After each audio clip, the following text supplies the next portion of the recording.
Hello everyone, this is Silvio again with Business Central musings, tips and tricks on and news on Business Central.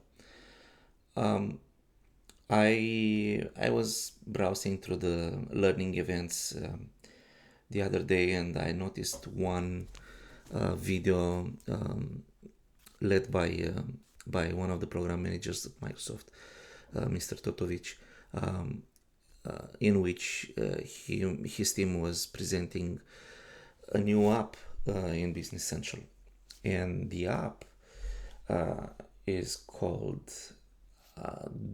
Payment Practices. So I decided to dig a little bit deeper into what this Payment Practices app is responsible for, um, and um, and I decided to share with you what I found. So payment practices came as a result of the requirements from a few governments to have some companies, not all, especially the ones that are significant in size, to report to governments a statistics of how they pay their vendors. So that covers an average or a statistics around how often they pay and how much they pay. We can have a look at the application a few minutes later.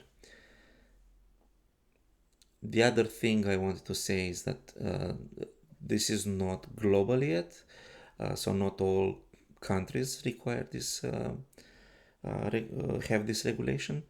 The ones that do have it as of now, they mentioned in the event about Finland, New Zealand, Australia, and United Kingdom.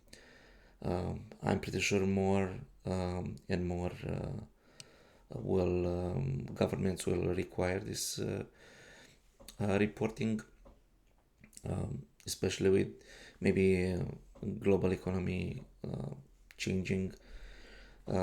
So why not be prepared and see what this Microsoft workaround the payment reporting is right now, and we get ready for when it might become a regulation here in the United States or in Canada. So let's get going and show you a few things.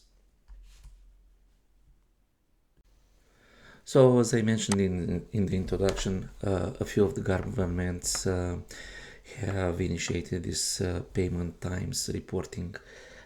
Among them is the Australian government, and yeah, we have also UK, New Zealand, Finland, and you can, if you just search for payment times reporting, you can find this page, and obviously you can look at who are they looking at getting this reporting, like what type of company is the size of the company, and how to report it. Yeah, and that's enough. So it is based on a regulatory requirement, this new extension. And if we look a little bit here and escape from here, this is the extension. I'm in a 22.5 environment, so it's been there since then. Payment practices, and in large, we've got, first of all, a page for payment periods, because we want to aggregate the data by payment periods. And as you can see, we've got here 1, 2, 3, 4, 5 thresholds. This will be used when the data gets aggregated. And where is getting aggregated? We would go to payment practices.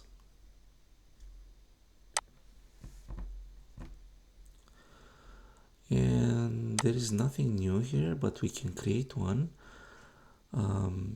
Let's aggregate by period. There is also an aggregation by company size. Company size is a field on the vendor card or on the vendor card or on the customer card. I think it's on the customer card as well. Let's just check.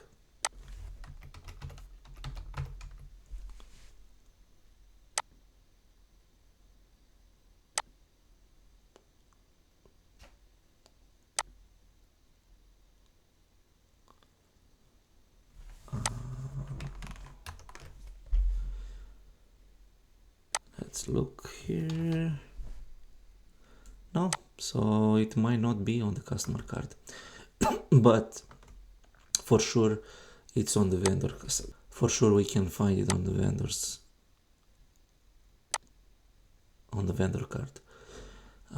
Company size code, it's here. You can create new sizes here. The demo from Mr. Totovic did include a few sizes for companies, small, medium, and large. So if we look aggregating type by period, let's take the vendors and starting date. So basically this would be the filter of the vendor ledger entries.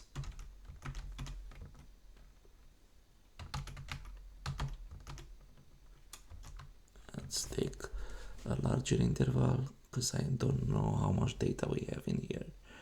And the action that goes and grabs all the vendor ledger entries and stores them into an entity in this payment practices extension is the generate button. We didn't have that much data.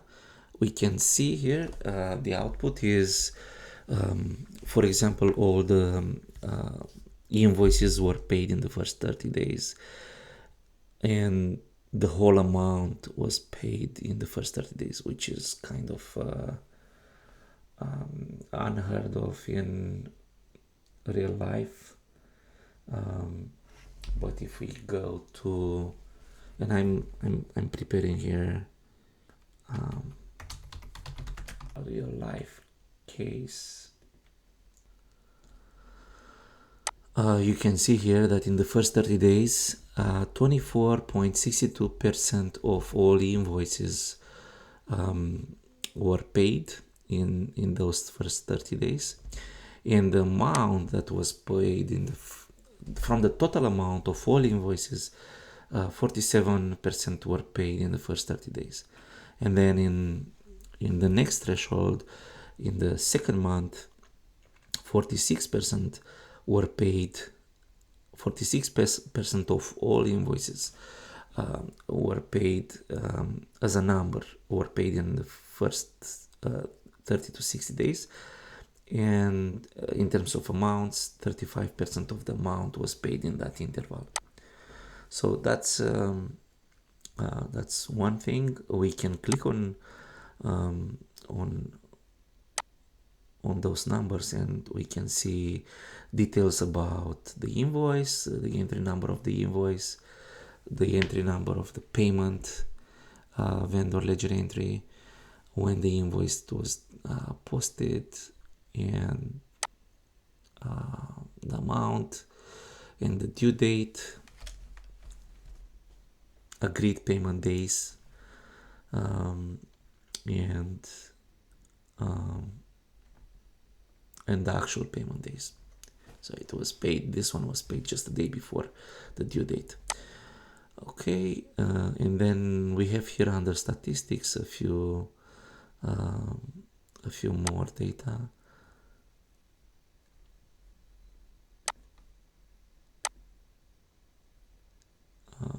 So this statistics is for all the thresholds.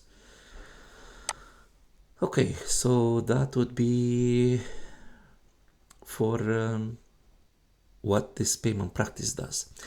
One thing I noticed, there is a way to exclude one vendor from payment practices.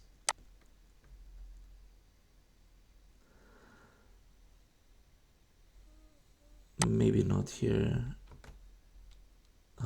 There is a way of excluding a vendor from being reported on the payment practices, and this is let's see in the vendor card.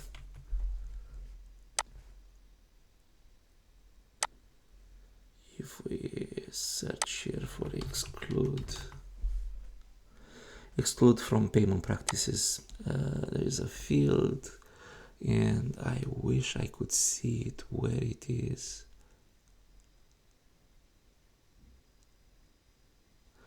But maybe we can have a look later in the code to see how we can turn on this field.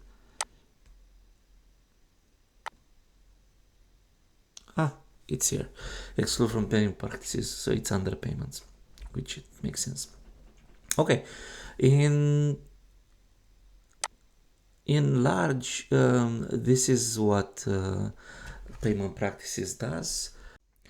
Going back to the payment practices, one thing that I might have forgotten is the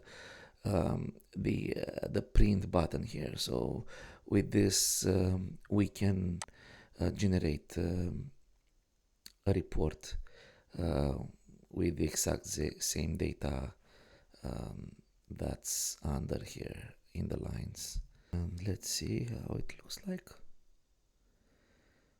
That's as I said, it's exactly the same data as in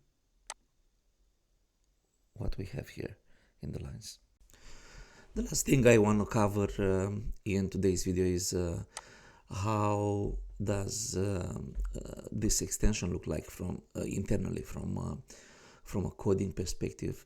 And what I did, I created a new project and downloaded this dependency, source code payment practices, and we can see it is downloaded here. And let's have a look at the structure, how it's built.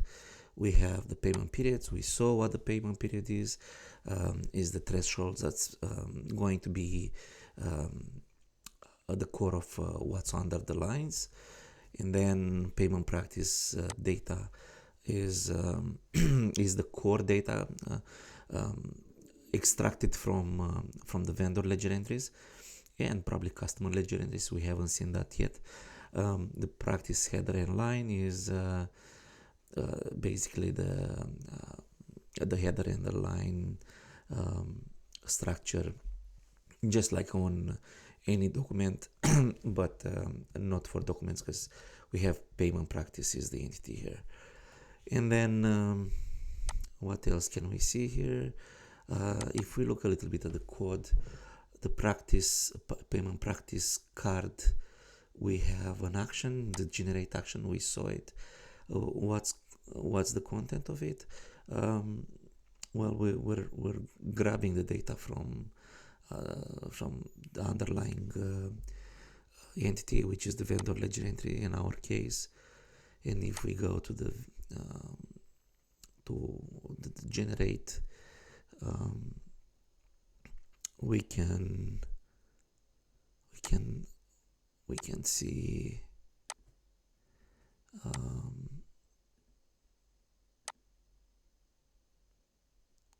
it's probably in the code unit here, payment practice vendor generator.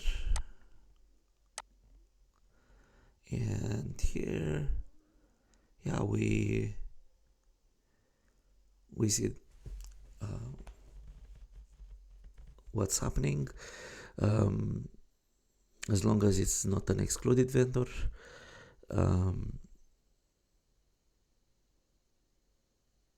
we move the data from the vendor ledger entry into this payment practice data. And similarly for customer. Nothing. Let's see overall what we've got.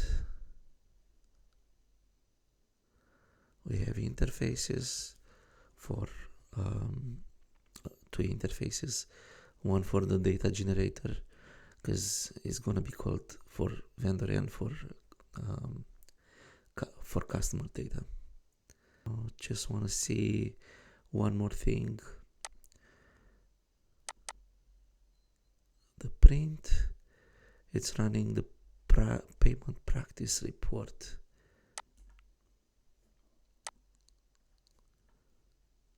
Which is pretty much based on the header and the lines.